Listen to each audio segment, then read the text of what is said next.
Muy buenas a todos, por aquí le habla su hermano en Cristo, José Gabriel. Bienvenidos a este canal, Todo es para Cristo, con la intención de edificar sus vidas de manera especial, con la intención de que sea Dios tomando el control de las cosas. En este momento pido dirección de Dios, que a través de su Espíritu Santo sea Él poniendo palabras en mi boca y que pueda llegar a lo más profundo de cada uno de nosotros y que podamos juntos seguir edificando esta iglesia que es el cuerpo de Cristo. El tema de hoy, vamos a tocar un tema el cual lo titulé El camino al éxito. Para basar el contenido del cual daré a continuación, estaremos buscando en la palabra de Dios en el libro de Mateo capítulo 7. Vamos a estudiar de manera un poco resumida lo que este capítulo nos quiere decir en todo su contexto. Y le digo de manera resumida para que pueda ser entendible. Les recomiendo tener su Biblia en mano para que pueda ir leyendo la palabra de Dios. No solo se conforme con oír, sino que también compruebe lo que la palabra de Dios nos quiere decir en este momento. Y espero ver en los comentarios si está a su disposición, a su interés, comentarme también a lo mejor cosas que Dios le pueda revelar a usted a través de la lectura de la palabra de Dios. El mismo Espíritu Santo que está en mí está en ustedes y espero que podamos mutuamente edificar la iglesia que es el cuerpo de Cristo. Ok, teniendo ya en cuenta el capítulo en el cual nos vamos a dirigir, nombraré el versículo lema en el cual se ha fundamentado el tema de este video, el cual está en el versículo 13 y 14 de Mateo capítulo 7. Dice: entrad por la puerta estrecha, porque ancha es la puerta y espacioso el camino que lleva a la perdición, y muchos son los que entran por ella, porque estrecha es la puerta y angosto el camino que lleva a la vida, y pocos son los que la hallan. Que Dios bendiga su palabra leída en este momento de manera especial. Pero como le dije anteriormente, estaremos estudiando completamente el capítulo 7 para entender el contexto de este versículo que le acabo de leer hace poco. Entonces, el primer tema, el cual tocaremos, se llama No juzgue, enfócate en ti. Estaré poniendo en pantalla los versículos en los cuales me he estado enfocando cuando estaba sacando esta línea de pensamientos, y pueden leer los versículos, pues no lo estaré leyendo yo, pero pueden leerlos y comprobar. Y como le dije, al final del video me gustaría que cada uno también expresara a lo mejor un punto que usted notó, que Dios le ha revelado al estudiar su palabra, y pueda compartirlo conmigo. La intención de este video es de dar por gracia lo que por gracia he recibido y edificar el cuerpo de Cristo, el cual es la iglesia, que somos todos nosotros. Ok. No juzguéis, enfócate en ti. Claramente el capítulo 7, versículo 1 nos dice rotundamente: no juzguéis, para que no seáis juzgados. Seguimos leyendo la línea de pensamiento hasta el versículo 5 y él nos explica qué pasa si juzgamos, nos dice por qué no debemos juzgar, también nos dice cómo somos considerados si juzgamos a otros sin considerar nuestro estado, también dándonos a entender continuamente que debemos enfocarnos en nosotros. Es necesario que tú te enfoques en tu estado, en tu pecado, no en el pecado del otro. Sea quien sea, hermano en Cristo, no hermano en Cristo, sea quien sea, no enfocarte en los pecados de otro. Pero aquí quiero lanzar una pregunta. ¿Será que el hecho de yo enfocarme en mis pecados hará que yo pueda hacer algo con respecto a ellos? ¿Será que el enfocarme en mis pecados podrá hacer que yo me ocupe en restaurar mi estado caído? La respuesta es completamente un no. El deber de nosotros en este espacio de la palabra nos exhorta a que reconozcamos nuestro estado, no hacer algo por él, porque no podemos hacer nada por nuestro estado, ya está caído. Entonces, continuamos con el siguiente punto. No tengas miedo de iniciar una relación con Dios. Cuando empezamos, vimos esos versículos que te dicen que no juzgues, continuamos leyendo y entendemos a partir del versículo 7 al 12, que inicia de una manera espectacular. Te dice la palabra de Dios: pide y se os dará, buscad y hallaréis, llamad y se os abrirá. Acción, reacción, acción, reacción, acción, reacción. Dios nos está llamando a la acción para obtener una reacción de parte de Él. Pero lo tremendo aquí es que yo no puedo realizar una acción si no sé qué tengo que hacer. En este caso, las acciones que el Señor nos está dirigiendo a hacer o nos está diciendo que hagamos se entienden como una acción de necesidad. Pedid, buscad, llamad. Y cuando Él hace la comparación, a partir del versículo 9, ¿verdad? Hace una comparación del hombre malo, dando a entender que Él, siendo Dios santo, perfecto, puro, obviamente va a dar mejores cosas que un hombre malo, ¿verdad? Él expresa unas peticiones de necesidad de alguien que las carece y que esperan ser suplidas. Pero ¿cómo yo puedo reconocer o cómo yo puedo pedir algo si no reconozco? Yo pido agua porque tengo sed. Yo pido comida porque tengo hambre. Entonces, el versículo anterior, como les dije, es para reconocer nuestra necesidad. El tema anterior, perdón, es para reconocer nuestra necesidad y llevarla a los pies de Cristo.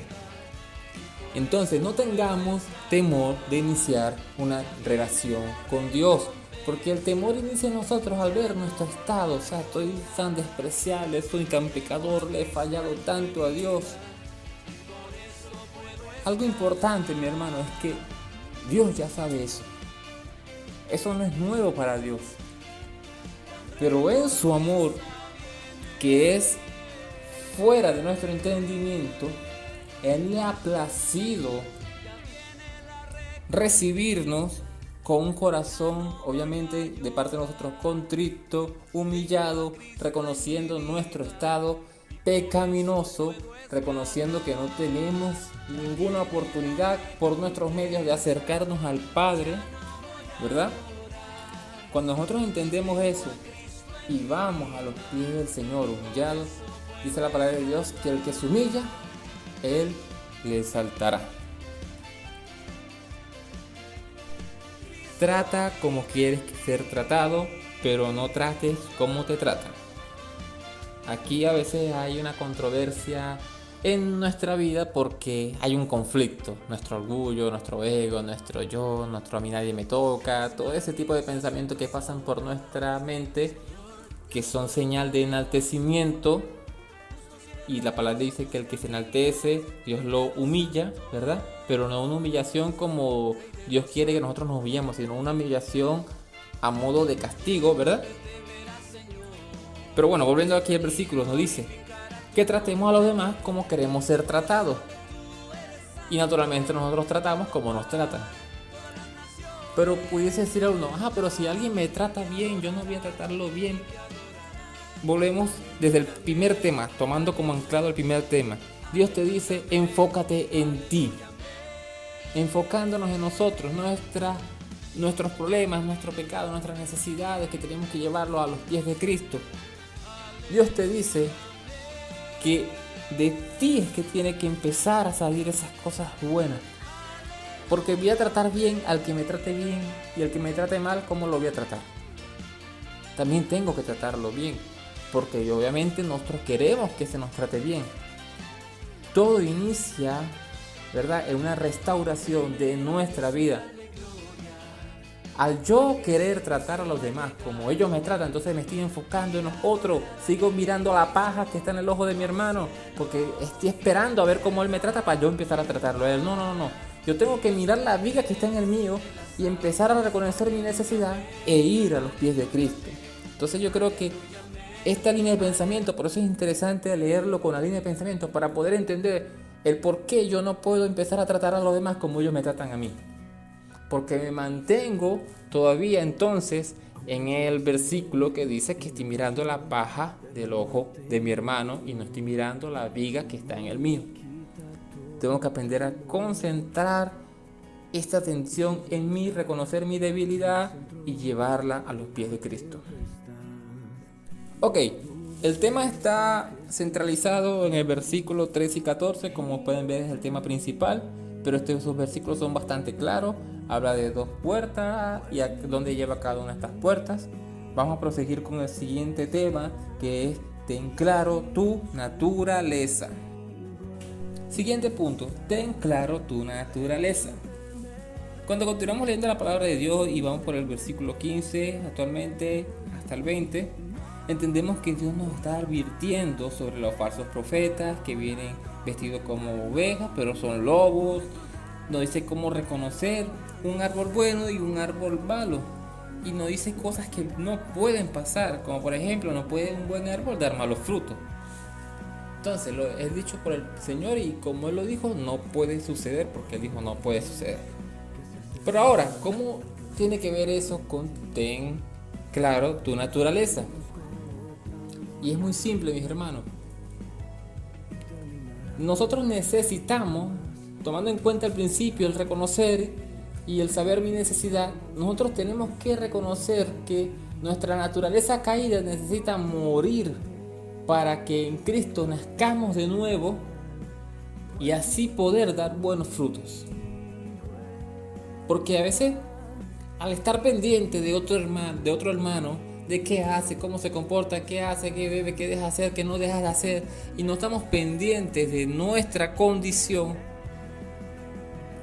nunca vamos a llegar a la conclusión de que si yo soy un árbol malo o un árbol bueno.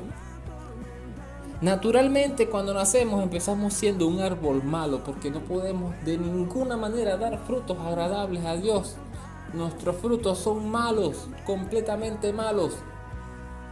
Pero si yo no reconozco que soy un árbol malo, ¿cómo voy a ir a pedir para que me den, a buscar para allá? ¿Cómo voy a llamar para que se me abra? ¿Verdad? ¿Cómo voy a ir al Padre a expresarle mi necesidad, yo humillado delante de Dios, para que haga en mí una nueva naturaleza? Porque tiene que destruir la vieja y hacer vivir una nueva en nosotros que nos permita dar buenos frutos como al Padre le gusta, como el Padre nos los pide. Entonces tengamos claro esto, mis hermanos. Tenemos que examinarnos, reconocer cuál es mi naturaleza y comportarme de acuerdo a la naturaleza que tengo. ¿Qué quiero decir con esto? O sea, no es que si yo voy a mantenerme en la naturaleza adámica y ahí voy a comportar. O sea, naturalmente eso es lo que hace el mundo. Ellos a lo mejor reconocen o no reconocen su naturaleza, pero inconsciente o conscientemente ellos dan frutos de su naturaleza. Sus obras son malas porque son árboles malos. Igual a los que se disfrazan de ovejas. Ellos se disfrazan, quieren aparentar, pero su naturaleza no les permite hacer obras buenas o dar frutos buenos, ¿verdad? Simplemente porque no los pueden dar. Y el Señor nos dice, si tú quieres dar buenos frutos, tienes que ser un buen árbol. Porque es imposible que un mal árbol dé buenos frutos. ¿Ya sabes cuál es el camino al éxito? Bueno, aquí lo vamos a saber. Interesante lo que dice la palabra de Dios en el versículo 24 del capítulo 7 de Mateo. Dice, cualquiera pues, escuchen bien, oye y hace. Cualquiera pues que oye estas palabras y las hace, oye y hace. Le compararé, el mismo Señor nos comparará con un hombre prudente que edifica la casa sobre la roca. Entonces, también más adelante el versículo 26 dice que el que no las hace y el que no la oye y no la hace, escúchenme bien, hay un orden en las palabras del Señor, oír y hacer. El que no la oye y no la hace, o sea que es imposible actuar sin conocer. Por eso es que le dije anteriormente, es imposible saber qué voy a pedir si no conozco mi necesidad. Entonces, el que oye y hace esta palabra, lo comparará con un hombre prudente, y el que no oye y no hace, lo comparará con un hombre insensato. Aquí hay algo muy interesante. Cada uno construye una casa porque ve que necesitan cubrirse, pues. Podemos ver aquí que hay un punto en que los dos reconocen su necesidad. Reconocen que necesitan una casa para cubrirse. Pero hay una diferencia entre el prudente y el insensato. Que el prudente reconoce que la casa, lo más importante es su fundamento. Y el que está en la arena no observa eso, no le da importancia. Él dice, con que yo haga mi casa está bien. Resulta que a ambos les pasan las mismas dificultades. Lluvias, ríos, vientos, le dieron con ímpetu contra aquello y una cayó, la que estaba en la arena, y una se mantuvo firme, la que estaba en la roca. Entonces, el camino al éxito, mis queridos hermanos, lo quiero tomar así, pues lo quise expresar de esa manera. El camino del éxito es aquel que te permite salir triunfante. Y ese camino nada más y nada menos se llama Cristo Jesús. Él dijo, yo soy el camino, yo soy la verdad, yo soy la vida. Nadie llega al Padre si no es por mí. El triunfo de nuestra vida, el todo del hombre, es reconocer a Dios, es ir delante de Dios humillado para que sea Dios el que transforme nuestras vidas y nos adopte y podamos ser llamados hijos de Dios. Y lo impresionante que este pasaje nos enseña en el versículo 28 y 29 dice, y cuando terminó Jesús estas palabras, culminaré con esto, y cuando terminó Jesús estas palabras, la gente se admiraba de su doctrina, porque les enseñaba como quien tiene autoridad y no como los escribas. Mis queridos hermanos, es importante reconocer que la máxima autoridad es la palabra de Dios. Si ella te dice salta, tú saltas. Si ella te dice agáchate, tú te agachas. Porque es importante no cuestionar lo que la palabra de Dios te dice. Ella es completamente verdad. No hay engaños en la palabra de Dios. Cualquier equivocación es nuestra equivocación, nuestra mala interpretación. Aún los discípulos del Señor en su tiempo, en su cultura, que vivían con el mismo Señor, a veces no entendían lo que la palabra de Dios les quiere decir. Y eso nos puede pasar a nosotros. Pero no era que el Señor hablaba mal, era que ellos no entendían. O posiblemente escuchaban mal, qué sé yo.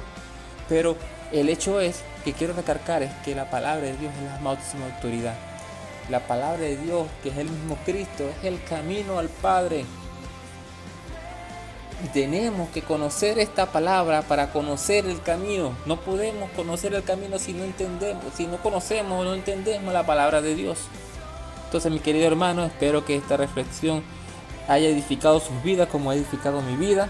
No soy una persona perfecta, soy una persona como ustedes que busca cada día cumplir la voluntad de Dios o hacer la voluntad de Dios en mi vida. Que sea mi vida un instrumento para que Dios pueda hacer su propósito en mí. Dios los bendiga grandemente. Saludos.